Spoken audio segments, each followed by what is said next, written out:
Time to bring the bass back. Mix is the beat of our culture.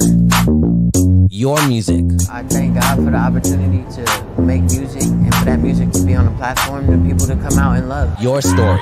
It's gold for the Philippines. The next generation of creators, artists, and filmmakers. We bring you the latest and greatest impacting people from our community. Spotlighting inspiring content from Generation Mix. It's just a true honor to be able to do this, especially with all the great Filipino talent here. Discover fresh artists first from around the world. Uniquely Filipino. Step back three. He has got that. Mix is the beat of our culture.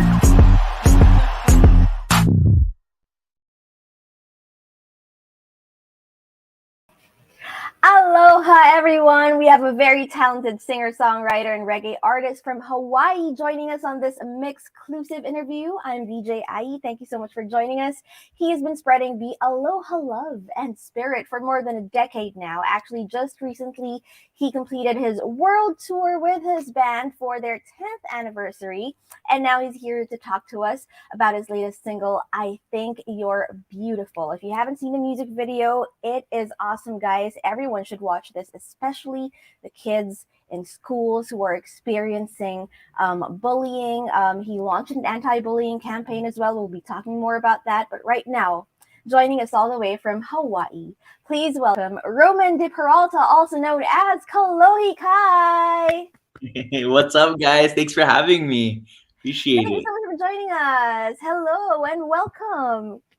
Thank you. I'm so happy to be here and be able to spread this message to everybody.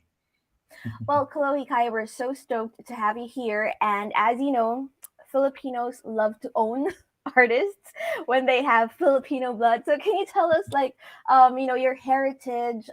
We know you're from Hawaii, but I think 99% of people there have Filipino blood. So can you tell us, where you were born and where you grew up, and about your parents as well? Yeah, so I'm born and raised in Hawaii. And so my grandparents, my grandma is full Filipino, so she's Visayan, and my mom is Caucasian, and then I got some Hawaiian in me too. So I'm kind of a mixed plate, so we would say here in Hawaii. Do you remember like which part of the Philippines your Lola is from? Like which part of Visayas? Actually, she was kind of her parents were from the Philippines, so she was born and raised in Hawaii. So I actually didn't get a chance to really know where she's from. I would love to look more into it because I've never personally been to the Philippines either. So I was just about to ask. You've never been. I've never, and my wife is her family's all from the Philippines, so she wants to take me one day to visit for sure. Ooh, okay. Your beautiful wife, Kat. Where is she from the Philippines? Where is she from the Philippines from? I'm not too sure, baby. Where? Cavite. Oh, okay. Somewhat near the metro. Hi, she's there. Hello. She says hello.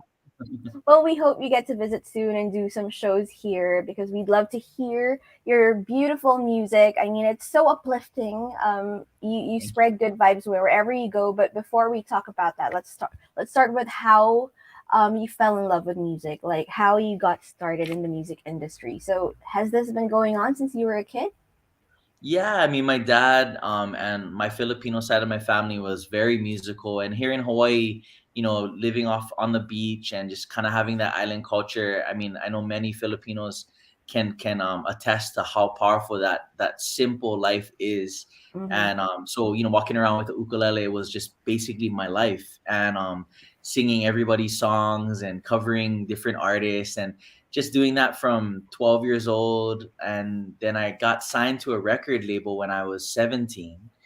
And came out with Ehu Girl and Cool Down when I was a senior in high school. So that whole first album, I started a band in high school and released the first album when I was a senior, and that was a really crazy experience. Oh my gosh, you were a teenager when you released your first album?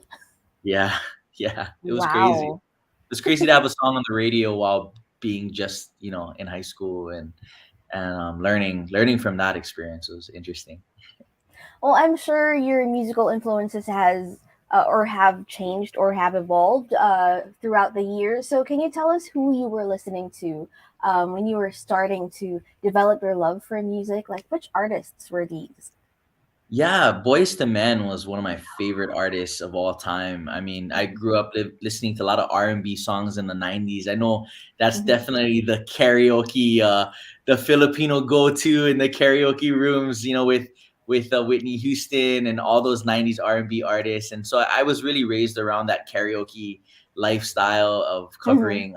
covering Boys to Men or Brian McKnight, and then later on, kind of just developing a sound where I kind of infused as much R&B vocals with a ukulele reggae twist, with my own music. Hmm. There you go. I was just about to ask, like, from R&B, you were mentioning Boys to Men, and now you have this beautiful island sound in you. So, do you still sing R&B from time to time? Like, do you do that kind of rolls and trills? I love it. Honestly, I would rather in it's definitely in a heartbeat. I would rather sing R&B covers than my own stuff.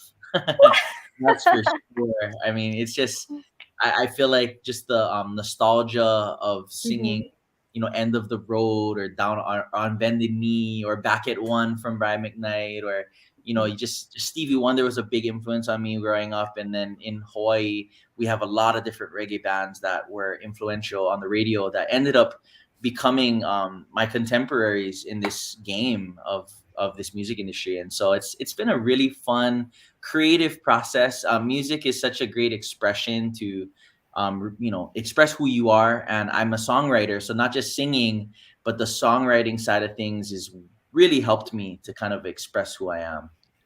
Hmm. Now let's talk about the band Kolohe Kai before, when you would perform with them. Although you still perform with them now, but now that you're a solo artist, let's talk about how the band was formed first. So what's the history behind the name Kolohe Kai, and were they your schoolmates as well? Yeah, so Kolohe Kai was a band that I formed in high school, and people would always call me Kolohe, and that was rascal. It means rascal or up to no good. Kind of a fun, playful, like I guess kind of bad kid thing, but it was like it was a innocent bad kid kind of thing. But they'd call me Kolohe, and then my cousin, who was the ukulele player at the time, said, "Hey, you know what? How about Kai? You love the ocean. The songs are about surfing, like Cool Down, different songs. And so how about we call it Kolohe Kai?" And so I was at 17 signed to a record label, and because the band was all underage, I was the only person that was able to be legally signed to the contract. So Hmm. then when we started together, it was under a solo career, but it was a band together. And then I stopped playing for some time, and took a few years off. And then when I came back, some of the old band members started coming play with me again.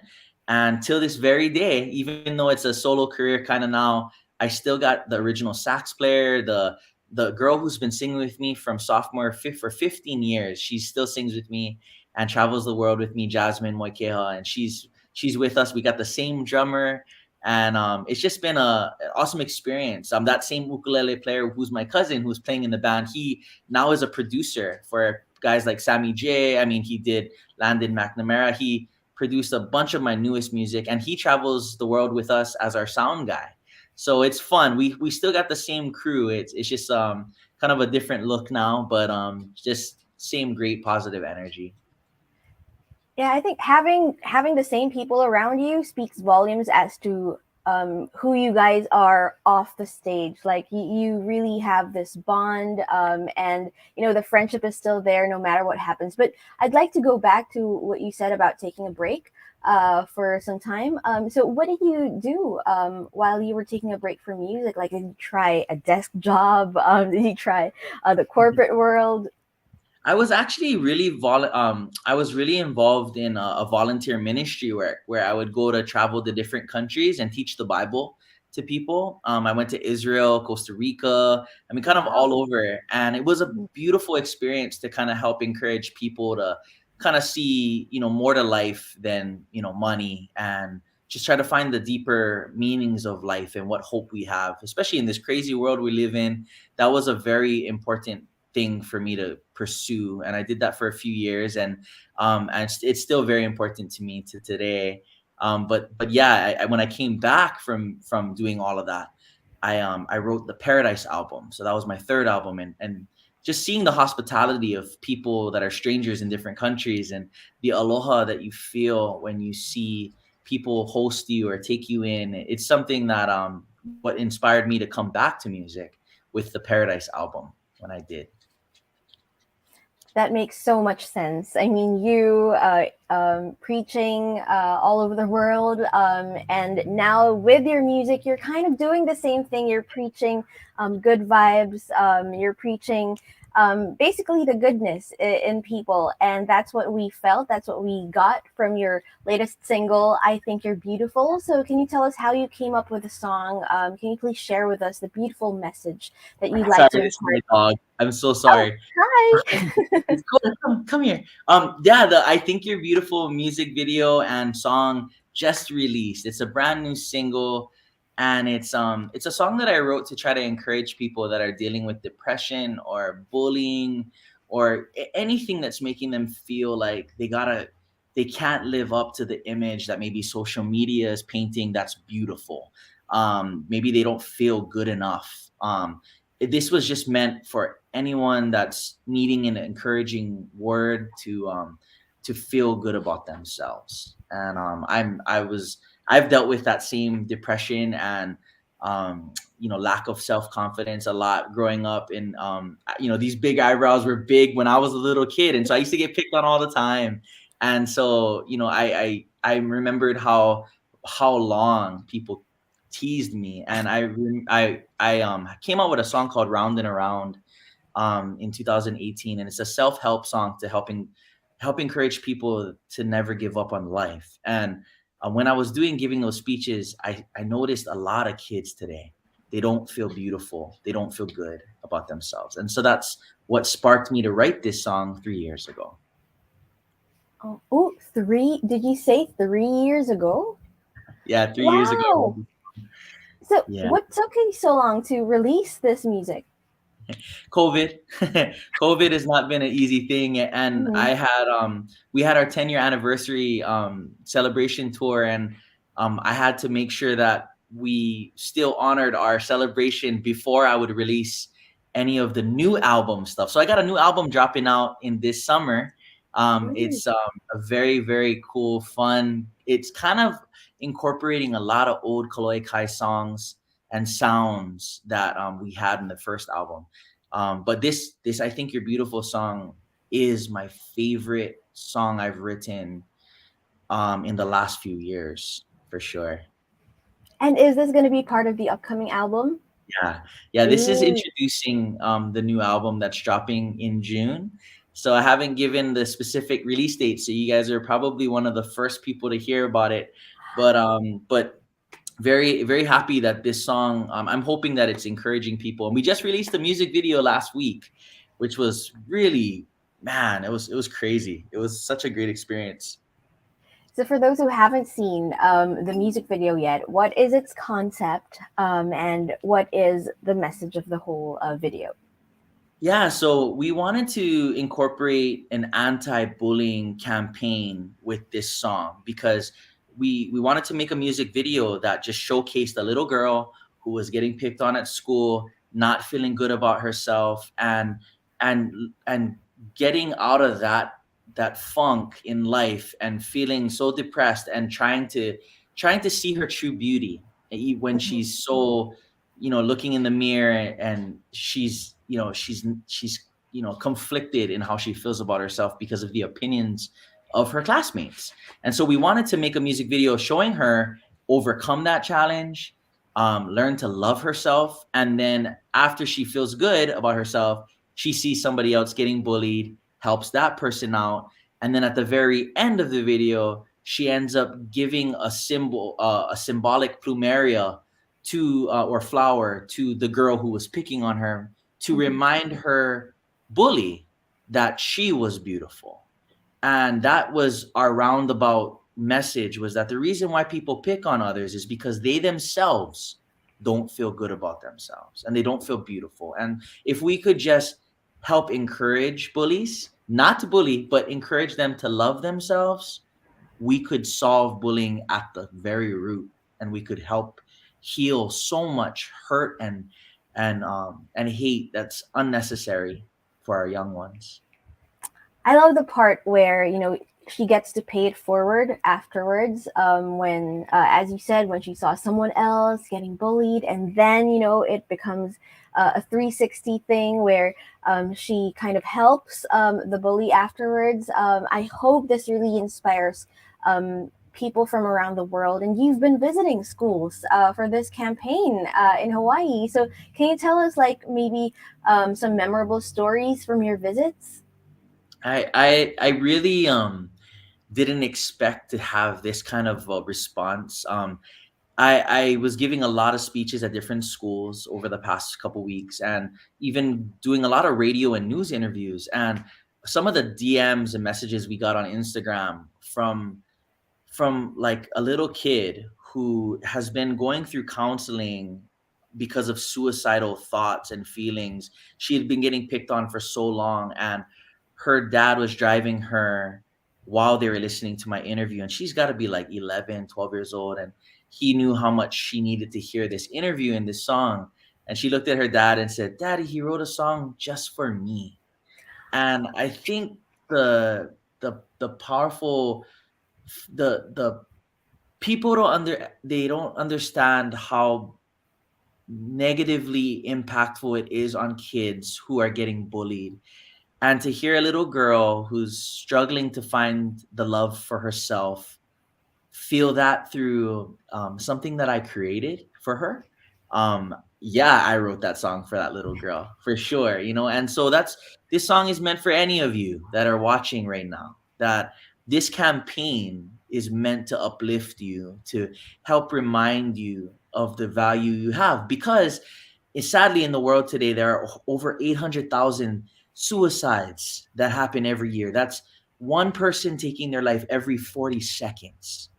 And if we could just show love and smile and show kindness to one another, we could be saving a life that we never knew needed saving. And that's what this whole campaign is about. Just trying to help, bring encouragement to those who need it.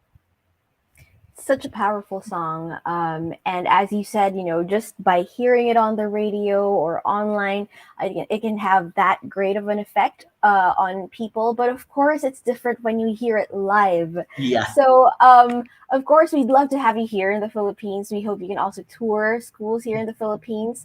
But since most of the schools here are also online anyway, do you plan on doing maybe some virtual performances and, bring the campaign to Filipino students as well? That would be awesome.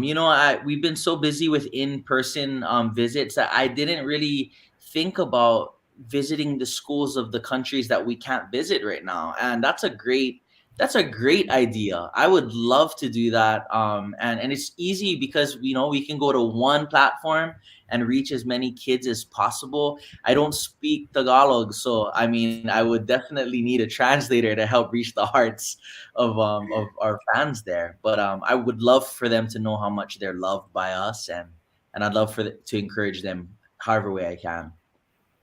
But actually, DJ Marlino said you could sing in Filipino. How true is this? I cannot sing in Tagalog. No, I can't.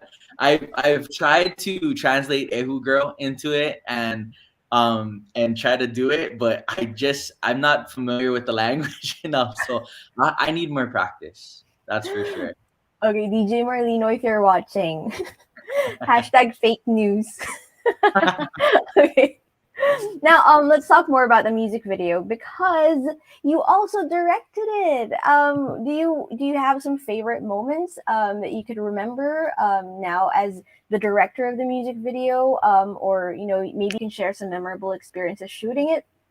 Yeah, I mean, this was the most stressful music video we've ever filmed because it involved 20 kids.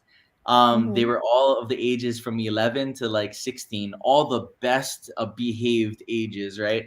But just, having to cast and choose which kids we wanted to be the bully or which kids we wanted to get bullied. We didn't realize that what we were doing was creating a negative situation, filming it, and having our beautiful 12-year-old, or 13-year-old main actress, Kinani, endure that type of treatment on camera. And so, me being behind the camera, just, we're trying to film this, but we're not realizing that for hours, this young girl is getting picked on camera. And we're trying to make this moment. And there's a moment where she breaks down and cries when she gets her locker, like some kids plagiarized it, and we're making fun of her, and she literally cried, and we were all looking at each other and going like, this is either great acting or she's really crying. And she was really crying. And I think it was in that moment that we realized that the parents of the kids, all of them were like, we are just happy that we can portray how powerful it is of what our kids are enduring in school. And the little girl's like, I'm okay. I'm okay. It's all so real to me. And I think as a director for this, it was like, at first I felt so bad. I was like, oh no, I don't want to make this girl feel sad. But that's in effect what we were having to try to portray. And it was a really powerful experience. And if you guys watch this music video and you see the locker scene, that is one of the most heartbreaking scenes you can, because it's real. Our kids deal with that. And now they can look at the video and laugh and see how it all came out. But as a director trying to organize that, and I had a lot of help from Electric Wave Media. They're a company based out in LA, and they actually should take most of the credit for this video because they spent so much time trying to help me put the storyline together, and portray something that I never thought that my lyrics could be so positive, but yet a music video so like heavy, and so kind of dark. But then the way that it comes out, the way that she ends up becoming loving to the bully, and how that bright, you can just see the color contrast of joy to sadness to joy again. And it was a really great experience. I now to this day, I'm gonna always want to direct my music videos because I Ooh. just I think that it's just I have a lot of powerful new songs coming out, discouraging suicide, things like that, and I'm gonna try to get as deep as I can with these songs to try to help bring encouragement to anybody that needs it. It's such a great video, and we really hope that you get to release more, especially when you release your album in summer. So what else can we expect from you for the rest of 2022? Yeah, What can your fans look forward to? yeah. Excuse me, sorry. So we have a new album that's dropping in June this summer, and this album is a really, really special one. The title track is a song I wrote for my beautiful wife, and it's a song that really is based on our wedding, and inspired by the nervousness, but yet the excitement and the solitude and vows being promised, all of it. And I think that's something that I've been writing puppy love songs since I was high school, right? Ehu Girl, Butterflies, Dream Girl, Kiss Never Had, all the way till Heartstrings, different songs. But these are real now. Um, these aren't just imaginary. These are real songs that are for a real person, and I'm really excited to share that love that we have with all of the fans out there. And it's called Hazel Eyes, and I'm really excited about this album. It's got a lot of fun, different. There's a song about my dog who passed that's on the album. There's a Oh. song. Um, there's there's a lot of different songs, some faith strengthening songs, some surf songs, but just all in all, something exciting happening in June for you fans. I've been wanting to come out to the Philippines for a long time, but I for all the Filipino fans that are on the West Coast in California, I send this message to everybody on the West Coast, Seattle, all the way down. You are the majority of our fans that come to the shows, and we are excited to announce that we're going to be having a tour to celebrate this album Yay! sometime in September. So be prepared. We're going to make that official announcement in just a month and a half. But we're just really excited for our Filipino Ohana all over the world to know there's new music coming. Oh, yay! And did you say the title track was Hazel Eyes? So Yeah. is that the name of the album? I can't say that publicly, but it's the name of the most important song on the album. So we'll just have to see. I'm not gonna spoil anything more. But I would love to sing the I Think You're Beautiful for you guys if that's possible before I go. Oh my gosh, would that you? cool? Okay, great. I mean, if you want to, Yeah, we're I not would love. gonna say no to that. Well, to We would anybody, love to hear it. Thank yeah, you. no worries. Thank you guys so much for having me. I appreciate you guys and your support, and I hope these words can encourage you. Yay, this world can be so cruel. Oh, chew you up, spit you out, and then you're draw.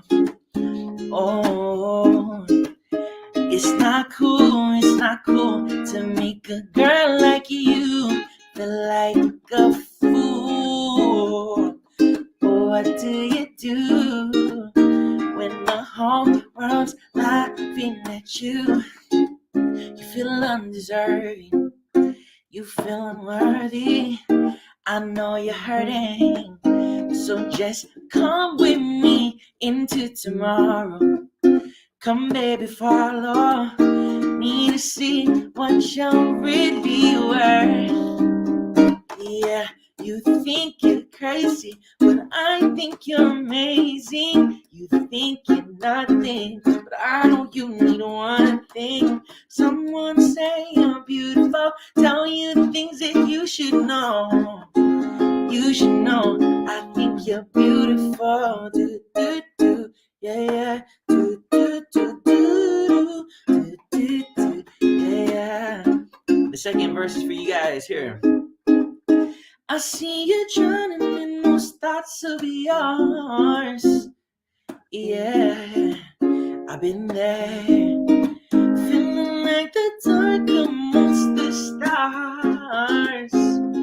Yeah, oh, put another makeup on just to hide all of your scars. But your smile with me is your broken heart. You feel undeserving, you feel unworthy. I know you're hurting, so just come with me into tomorrow. Come, baby, follow me to see what you're really worth. Last chorus, everybody. Yeah, you think you're crazy, but I think you're amazing. You think you're nothing, but I know you need one thing. Someone say you're beautiful, tell you the things that you should know. You should know, I think you're beautiful. Mahalo. Yay! Oh my gosh, thank you so much. That was such a pleasant surprise for everyone. Okay, please do stream. I think you're beautiful. We just heard the live version of it. Thank you so much, Kolohe Kai. And also do stream the music video. It's now out. Please share it to everyone. Post it on all of your socials. Speaking of socials, where can we follow you, Kolohe Kai? Yeah, please follow us on our Instagram, Kolohe Kai Music, KOLOHEKAI Music. On Facebook, we have the Kolohe Kai official page. Our YouTube page is like streaming with all of you guys out there in the Philippines. I did some research and found so many of you fans amazing loyal fans. So yes, please follow us. And I hope that this message can encourage you today. Yay! Thank you so much for sharing with us your story and your music, Kolohe Kai. Once again, I'm DJ Ai. Thank you so much for joining us Nice for to this meet you. exclusive Thank you. interview. Thank you so much, Roman, Thank aka you. Kolohe Kai. Mahalo, mahalo. Thank Mahalo. you.